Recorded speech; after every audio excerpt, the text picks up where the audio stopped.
Michael stood at the edge of the quiet street, his suitcase by his side. The air was cool and calm, and the sun was beginning to set behind the tall trees. It had been many years since he last walked these roads. The neighborhood looked almost the same white fences, the same green lawns, and the same little houses that lined the street. But something felt different. Michael's heart beat faster. He was finally back in the town where he grew up. This was his childhood home. A place full of memories, laughter, and even a few tears. For years, he had been away, studying, working, and chasing his dreams in a big city far from here. Now, a sudden change in his plans made him return earlier than expected. As he walked down the sidewalk toward his house, he smiled softly, remembering the times he and his friends played ball in the yard. He could almost hear the echoes of his mother's voice calling him inside for dinner. Michael felt a warm feeling inside, like coming back to something he never really left. But when he reached his front gate, his smile faded. There was a car parked in his driveway. Not just any car, a shiny, new sedan that he did not recognize. And more than that, the front door of his house was open. Michael's hand trembled as he pushed the gate. Why was the door open? Who was inside? He stepped onto the porch and looked inside through the open door. To his surprise, he saw a young boy sitting on the couch. The boy looked around 17 or 18 years old. He was relaxed, almost as if he lived there. His sneakers rested on the coffee table, and he had a game controller in his hand. Michael's voice shook a little as he spoke. "Excuse me, who are you?" The boy jumped slightly and looked up. His eyes were wide, full of fear and confusion. "I'm Jake," the boy said quietly. "Mrs. Robinson told me I could stay here for a while." Michael frowned, trying to understand. Mrs. Robinson? That name sounded familiar. He remembered Mrs. Robinson was the president of the Homeowners Association, the HOA. She was known for being very strict, always watching the neighborhood and making sure everyone followed the rules. Michael stepped inside, careful not to startle the boy. "This is my house," he said firmly but kindly.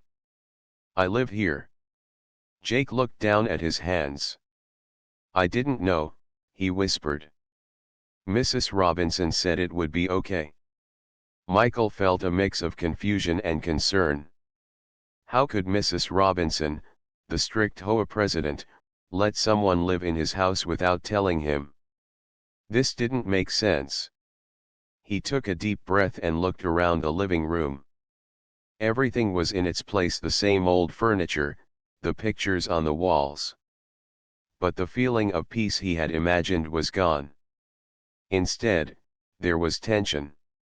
Suddenly, the sound of a car horn outside made Michael turn toward the window. He saw a police car pulling up in front of the house. Michael's heart skipped again. What was happening now? Before he could say anything, the front door opened, and a woman appeared. It was Mrs. Robinson. Her face was pale, and her eyes were wide with worry. "Michael," she said hurriedly, "I'm so sorry to do this, but I called the police. There's someone living in your house who shouldn't be here." Michael looked at Jake and then at Mrs. Robinson. "I'm here now," he said. "This is my house." Mrs. Robinson nodded quickly. "I didn't know. But I saw Jake here, and I was scared." The police officers came inside and listened carefully. Michael explained the situation, how he had returned early and found Jake in his home. The officers stayed calm and asked questions to understand what was going on. Meanwhile, Jake looked nervous. Michael noticed that the boy was not dangerous, just scared and confused. He wanted to help, but he wasn't sure how. Mrs. Robinson stood at the doorway, still upset. Her son was Jake. Michael realized that the boy living in his house was not a stranger, he was the son of the very woman who had called the police. Michael's mind raced. Why had Jake been staying here? Why hadn't Mrs. Robinson told him? The sun set completely now, and the street grew quiet again. But inside Michael's house, the tension remained. Michael sat down on the couch and looked at Jake. "Tell me what happened," he said softly. Jake hesitated but then began to speak. His voice was low and shaky. "Mom and I have had some problems. She's very busy, and sometimes I feel like I don't belong anywhere. I didn't mean to cause trouble. I just needed a place to stay for a while." Michael listened carefully. He could feel the pain behind Jake's words. He knew what it was like to feel lost and alone. For a moment, the house felt different, not just a place with rules and neighbors watching, but a place where someone needed help. Michael looked at Jake and then at Mrs. Robinson. This was not just about rules or panic. It was about family, and maybe even forgiveness. The police officers waited quietly, ready to help if needed, but Michael knew the real help had to come from inside the walls of this house. Outside, the neighborhood lights flickered on, and the world continued as usual. But inside, a new story was beginning, one that would change everything. The room was quiet except for the soft ticking of the clock on the wall. Michael sat on the old couch, watching Jake carefully. Jake's hands nervously played with the game controller, but his eyes stayed fixed on the floor. Mrs. Robinson stood near the door, her arms crossed tightly. Her face showed worry and frustration. The police officers stayed calm, standing politely in the corner, ready to act if things got worse. Michael took a deep breath. "Jake," he said softly, "why did you stay here? Why didn't you tell me you were coming?" Jake looked up, his eyes full of sadness. "I didn't mean to cause trouble. My mom has been busy with the HOA and other things. Sometimes, she's not around much. I felt lonely." Michael nodded slowly. He could understand feeling lonely. "But this is my house," he said gently. "It's not a place for someone else to just stay without asking." Jake's shoulders dropped. "I know. I'm sorry." Mrs. Robinson stepped forward. "Jake, you should have told me you needed help," she said, her voice softer now. "I didn't want you to feel like you had to run away." Jake looked at his mother, his eyes wet with tears. "I didn't want to bother you. I thought this house was empty. I just needed a place where I felt safe." Michael listened carefully. He thought about his own childhood, the times when he felt alone or scared. He remembered how important it was to have someone who cared. "Mrs. Robinson," Michael said quietly, "I'm glad you called the police because this could have been dangerous. But now that I'm here, maybe we can find a better way to help Jake." Mrs. Robinson sighed deeply. "I don't want my son to feel like he's a problem. Sometimes, I'm so busy with work and the HOA that I don't give him enough attention." Michael smiled gently. "It happens to many parents," he said. "What matters is what you do next." Jake wiped his tears and looked at Michael. "Thank you for not being angry." Michael shook his head. "I'm not angry. I'm just surprised. But I want to help." One of the police officers, Officer Smith, spoke up. "Michael, it's good you're back. We want to help, too. But it's important to make sure everyone is safe." Michael nodded. "Of course. Safety is the first priority." Mrs. Robinson turned to Jake. "Son, we'll figure this out together. No more hiding, okay? Jake nodded, a small smile appearing on his face. Okay. Michael stood up and looked around the room. The house felt different now, not just a building, but a place with a story. A story about a boy who needed help and a man who wanted to give it. He turned to Mrs. Robinson. "Why didn't you tell me Jake was coming here?" Mrs. Robinson looked down. "I was worried. I thought maybe you wouldn't want to get involved. And honestly, I was afraid the HOA would judge us." Michael was surprised. The HOA is just a group of neighbors. They don't decide family problems. Mrs. Robinson smiled sadly. "Maybe not. But sometimes, people judge quickly." Michael understood. He had experienced judgment before for leaving home, for making different choices. It was not easy. He looked at Jake. "Do you want to talk about what's been going on?" Jake nodded slowly. "Sometimes, I feel like I'm not good enough. My friends don't understand me. At home, it's hard to talk with my mom." Michael sat down again and said, "You're not alone. Many kids feel that way. But you have people who want to help you." Jake's eyes brightened a little. "Do you really mean that?" Michael smiled. "I do." The police officers started to relax, seeing that the situation was calmer. Officer Smith spoke kindly to Mrs. Robinson.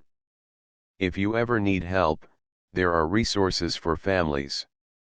You don't have to do this alone." Mrs. Robinson nodded gratefully. "Thank you. I didn't know where to turn." Michael thought for a moment. "Maybe we can all work together. You, me, Jake, and even the HOA." Mrs. Robinson looked hopeful. "That would be nice." Suddenly, there was a soft knock on the door. It was Mrs. Robinson's neighbor, Mrs. Collins. She looked worried but kind. "I heard the police were here," Mrs. Collins said. "Is everything okay?" Michael smiled warmly. "We're working on it." Mrs. Collins nodded. "If you need anything, just ask. We're all neighbors." The room felt lighter. The fear and confusion were starting to fade. Michael looked at Jake and Mrs. Robinson. "This can be a new start. For all of us." Jake smiled for the first time that evening. "I'd like that." Mrs. Robinson wiped a tear from her eye. "Me too." Outside, the street lights flickered on, and the neighborhood settled into a calm night. But inside the house, something was changing. Trust was growing. Hope was beginning. Michael knew this was only the beginning of a long journey. But for the first time in a long time, he felt that maybe everything would be okay. The quiet of the evening was broken by the sound of police sirens growing louder down the street. Michael's heart raced as he looked out the window and saw the flashing red and blue lights approaching. It was clear that Mrs. Robinson had already called the cops before he had fully explained anything. Michael felt a mix of frustration and understanding. He knew Mrs. Robinson was worried, maybe even scared, but he wished she had called him first. Instead, the whole neighborhood was about to get involved in something that was really a private matter. Just then, the doorbell rang. Michael opened the door, and two police officers stepped inside, their expressions serious but calm. Behind them, Mrs. Robinson was pacing on the porch, her phone still pressed to her ear. Officer Davis, a tall man with kind eyes, looked at Michael and said, "Sir, we received a call about someone living here without permission. We just want to make sure everything is okay." Michael nodded. "I just got back early from a trip. This is my house. The boy inside is Jake, Mrs. Robinson's son." He's been staying here. Officer Davis glanced toward the living room where Jake sat quietly. Thank you for explaining. We'll just need to confirm a few things. Mrs. Robinson finally hung up the phone and came inside. Her face was pale, but she held herself steady. I'm sorry for the panic, she said, her voice trembling a little. I saw Jake here and didn't know if he was safe or if he belonged here.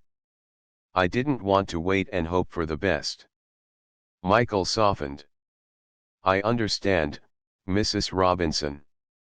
But we can talk next time before involving the police. She nodded, eyes full of guilt. You're right. I was just worried about my son. Officer Davis asked Jake gently, Jake, can you tell us why you've been staying here? Jake looked down, his fingers twisting nervously. My mom has been busy with work and meetings. I didn't want to bother her. I thought staying here would be okay for a little while. The officers exchanged looks, sensing this was more than just a simple trespassing case. Officer Davis said kindly, Jake, it's important that you and your mom talk about this. We want to make sure everyone is safe and supported. Mrs. Robinson took a deep breath and said, Jake, I didn't mean to ignore you. I've been overwhelmed with the HOA work, but that's no excuse. I want to do better. Michael watched them carefully. He could feel the tension in the room slowly melting away. What had started as a panic was becoming a chance to heal a family. After a few more questions, the officers left, but they stayed nearby, willing to help if needed. Michael closed the door and turned to Mrs. Robinson. Your son needs support, not fear, Michael said gently. He's not a problem. Mrs. Robinson's eyes filled with tears. I know. I'm sorry I made it look that way. Jake looked up, his face hopeful. Can I stay for a little longer? Michael smiled. Of course, Jake. But let's make sure we all talk you, your mom, and me so this doesn't happen again. Mrs. Robinson nodded. Agreed. That night, as the neighborhood settled into quiet, Michael thought about how quickly fear could take over. A simple misunderstanding had almost turned into something worse. But he also knew that with kindness and patience, people could find their way back to each other. He sat down at the kitchen table and pulled out his phone. It was time to call some old friends in town. Maybe they could help. Outside, the stars shone bright. And inside the house, a new chapter was beginning, one filled with hope, understanding, and the promise of healing. The next morning, sunlight poured gently through the curtains of Michael's childhood home. The house was quiet, but inside, a gentle tension lingered in the air. Michael sat at the kitchen table, sipping a cup of coffee, his mind racing with questions. He looked over at Jake, who was quietly playing a video game in the living room, a shadow of worry still visible on his young face. Mrs. Robinson entered the kitchen, her footsteps soft. She carried a small plate of cookies, trying to break the tension with a simple kindness.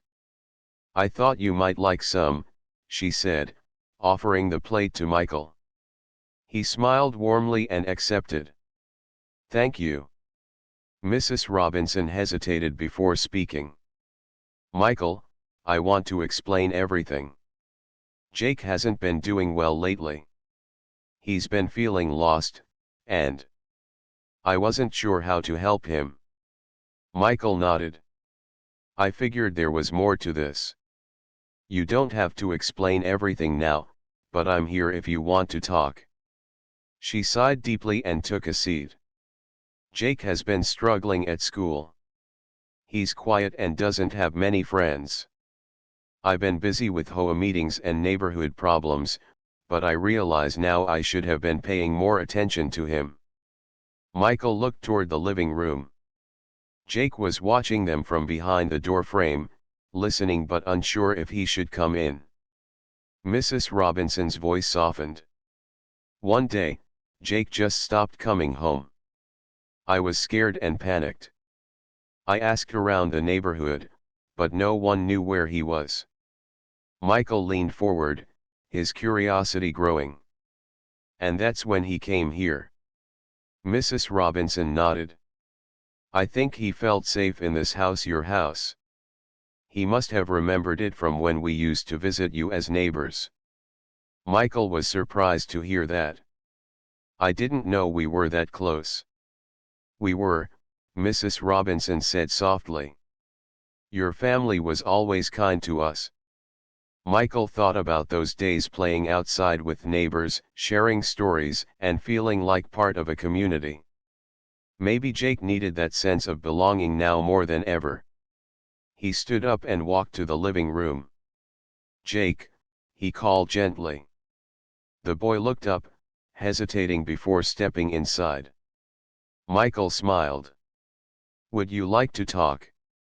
Jake nodded slowly, his voice barely above a whisper. I feel like I don't fit anywhere. At school, at home, nowhere. Michael sat down next to him. You're not alone. Many people feel that way. But it's okay to ask for help.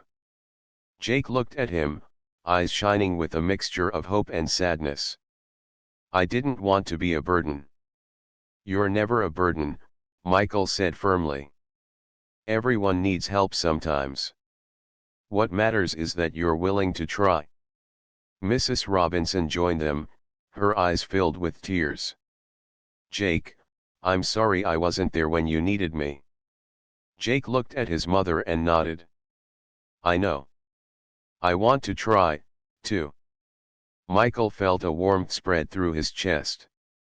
This was more than just a house now, it was a place where healing could begin. He looked at both of them and said, let's make a plan. We'll get you help at school, and Mrs. Robinson and I will be here for you. You don't have to face this alone. Jake smiled for the first time in a long while. Thank you, Michael. Mrs. Robinson smiled through her tears. Thank you. As the morning light grew stronger, Michael felt hope. The past few days had been difficult, but this moment made everything worth it. The house was no longer just a building. It was a home, a place where broken pieces could come together, where a boy could find a family, and where neighbors could become friends again.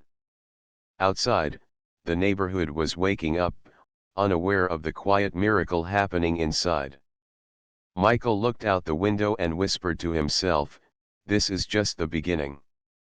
The days that followed Michael's unexpected return brought many changes to the quiet neighborhood. The house, once filled with silence and uncertainty, now buzzed with small signs of hope and healing. Michael, Jake, and Mrs. Robinson had begun a journey, one filled with patience, understanding, and the slow but steady building of trust. One sunny afternoon, Michael sat at the kitchen table, flipping through an old photo album he had found in the living room. The pictures showed a young Michael playing with neighbors, including a young Jake, laughing and carefree. He smiled softly, feeling a connection to the boy now sitting across from him. Jake looked up from his phone and said quietly, I didn't know we used to be friends. Michael nodded. We were. Sometimes life takes us on different paths, but that doesn't mean the connection is lost. Jake's eyes brightened a little. I want to be better. I want to find friends and feel like I belong. Michael leaned forward. That's a good place to start. You know, it's okay to ask for help. You don't have to do everything alone. Jake looked thoughtful. I'm scared sometimes. Scared that people will judge me or that I'll mess up again. Michael smiled gently. Everyone makes mistakes, Jake. What matters is that you keep trying. Just then, Mrs. Robinson walked in with a tray of cookies and milk. She set the tray on the table and sat down beside them. "I've been thinking a lot," she said, her voice soft but steady, "about how I can be a better mom to Jake. I've been so focused on my work and the HOA that I forgot what really matters: family." Jake reached out and took his mother's hand. "I know you love me, Mom. I just want to feel that." Mrs. Robinson squeezed his hand. "I'm going to make sure you feel that every day." Michael watched this small moment of connection and felt a deep sense of hope. Healing didn't happen all at once. It was built in moments like these, in small acts of kindness and honesty. Over the next few days, Michael helped Jake enroll in a nearby school where he could get support. They spoke with counselors who promised to help Jake adjust and make new friends. Michael also promised to be there for Jake whenever he needed. One afternoon, while walking through the neighborhood park, Michael saw some familiar faces from his childhood neighbors who remembered him and greeted him warmly. "Hey, Michael," called Mrs. Collins, the kind neighbor who had visited the house during the police visit. "It's good to see you back." Michael smiled. "It's good to be back." Mrs. Collins glanced toward Jake, who was walking beside Michael. "Is this your friend?" Michael nodded. "Actually, he's my neighbor now, too." Mrs. Collins smiled kindly. "Well, if Jake needs anything, just let us know." Michael felt grateful. The neighborhood was beginning to feel like home again. That evening, as the sun set, Michael sat on the porch with Jake and Mrs. Robinson. The air was cool, and the sky was painted with soft colors. Jake looked at Michael and said, "Thank you for helping me. I didn't think anyone would." Michael shook his head. "Everyone deserves a second chance." Mrs. Robinson smiled warmly. "And a family who cares." For the first time in a long time, Jake felt hope. He knew the road ahead wouldn't always be easy, but with people who believed in him, he was ready to try. Michael looked out at the quiet street, feeling a deep sense of peace. This neighborhood, once full of rules and watchful eyes, was now a place where compassion grew. It was a reminder that understanding could change lives one small step at a time. As night fell, the house glowed softly with light and warmth. Inside, 3 people sat together, not just as neighbors, but as a family ready to face the future, together. The days after Jake's enrollment at the new school began slowly, but Michael could see the small changes in the boy. Jake was no longer just a quiet, nervous teenager sitting alone in the corner. He smiled more, asked questions, and even joined a small group for a school project. It was clear he was starting to open up. Michael had spent many afternoons helping Jake with homework and talking about future plans. He could see the boy's mind working hard, and the fear that once clouded his eyes was slowly clearing. Mrs. Robinson was also changing. She was making more time for Jake, setting aside work and HOA responsibilities to be present for her son. It wasn't always easy, but she was trying, and that was what mattered most. One afternoon, Michael received a call from Mrs. Robinson. "Michael, can you come over? I think Jake wants to talk." Michael arrived at the house to find Jake sitting nervously on the porch steps. The sun was setting, painting the sky in warm oranges and pinks. Jake looked at Michael with a new confidence. "I want to say thank you," he said. "For everything. You didn't have to come back early or help me. But you did." Michael smiled. "I'm glad I did. You're important, Jake." Jake took a deep breath. "I want to fix things with my mom. I don't want her to feel like I'm a problem anymore." Mrs. Robinson came out and sat beside them. "Jake, you're not a problem. I love you. I want us to be better." The three sat together, sharing a moment of quiet understanding. Over the next few weeks, Michael helped Mrs. Robinson and Jake plan small events to reconnect with their neighbors. They organized a community picnic in the park, inviting everyone in the neighborhood to join. The day of the picnic arrived with bright sunshine and warm smiles. Families brought food, children ran and played, and the neighbors laughed together. Michael watched as Jake helped set up tables and spoke shyly with other teens. Mrs. Robinson greeted everyone warmly, her usual strictness softened by the joy of the gathering. Michael felt proud. This was more than just a picnic, it was a step toward healing the neighborhood and bringing people together. At one point, Jake approached Michael quietly. "I think I'm starting to belong here," he said softly. Michael nodded. "You do belong, Jake. You always did." As the sun began to set, Mrs. Robinson stood and raised her glass. "Thank you all for coming. This picnic is a new beginning for our community, a place where we look out for each other." The neighbors clapped, and smiles filled the air. Later, as the night settled, Michael walked home feeling hopeful. He knew the journey wasn't over, but now, there was a path forward. Inside the house, Jake and Mrs. Robinson sat talking late into the night. They were building bridges not just with their neighbors but with each other. Michael knew that sometimes, the hardest part was starting. But once you took that first step, everything could change. The neighborhood had changed.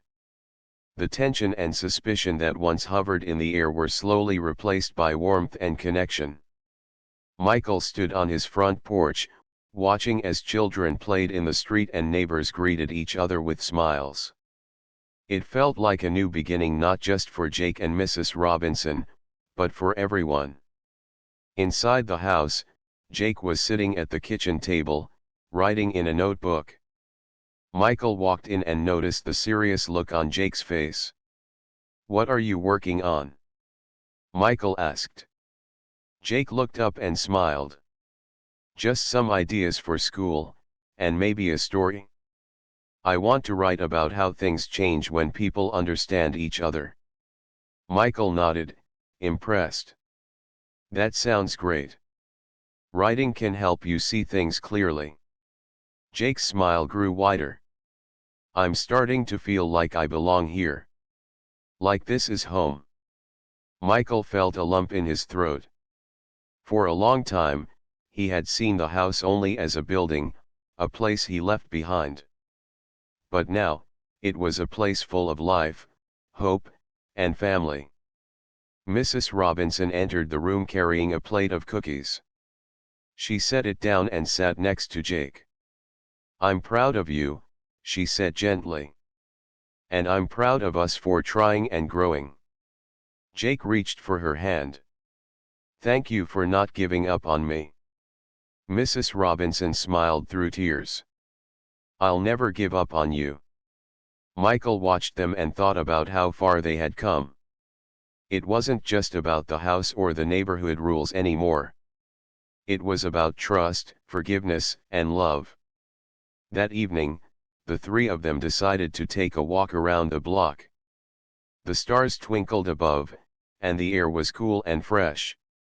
As they walked, neighbors waved and said hello. Some stopped to chat, sharing stories and laughter. It felt like the neighborhood was alive with a new spirit.